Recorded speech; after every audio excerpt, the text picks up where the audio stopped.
Shalom saudaraku yang dikasihi oleh Tuhan Yesus. Mari kita merenungkan bersama-sama Ibrani pasal 11 ayat 9 dengan tema tinggal di kemah dalam tanah perjanjian.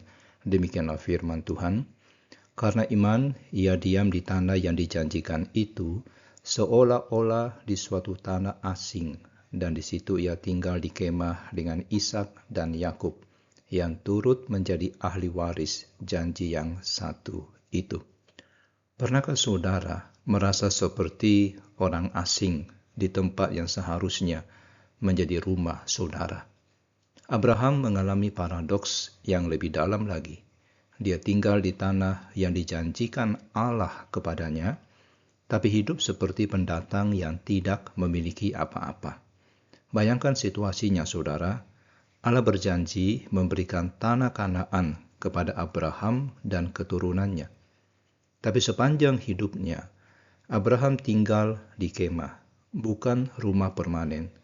Dia bergerak dari satu tempat ke tempat lain, seperti turis di tanahnya sendiri. Satu-satunya tanah yang pernah dia miliki adalah gua kubur untuk Sarah. Yang mengharukan adalah pola hidup ini diteruskan ke Ishak dan Yakub. 3 generasi hidup dalam kemah, padahal mereka adalah pewaris sah tanah itu. Mereka memilih kemah yang mudah dipindahkan daripada membangun istana yang megah.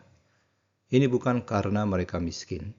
Abraham sangat kaya, tapi ini adalah pilihan iman. Kemah adalah simbol kehidupan sementara.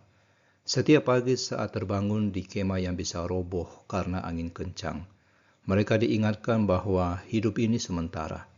Mereka menolak terikat pada dunia ini, bahkan pada tanah perjanjian sekalipun. Kenapa? Karena mereka tahu tanah Kanaan hanyalah bayangan dari rumah sejati mereka. Mereka menunggu sesuatu yang lebih baik, kota surgawi yang kekal.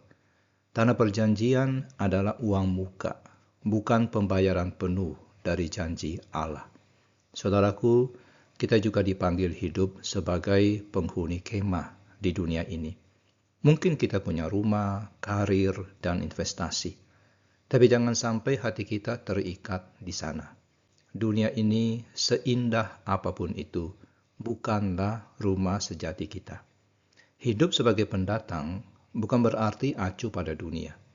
Abraham tetap berinteraksi dengan penduduk sekitar, berbisnis, dan menjadi berkat, tapi hatinya tidak pernah menetap. Dia tahu dia hanya numpang lewat. Mari kita berdoa. Bapa Surgawi, ajari kami hidup sebagai musafir yang bijaksana di tengah dunia ini. Bantu kami menikmati berkat-Mu tanpa terikat kepadanya. Seperti Abraham, Ishak, dan Yakub, beri kami keberanian hidup sederhana, meski kami bisa hidup mewah. Karena tahu rumah sejati kami ada bersama-Mu. Ingatkan kami setiap hari bahwa kami sedang dalam perjalanan pulang. Dalam nama Yesus yang membuka jalan ke rumah kekal, kami berdoa.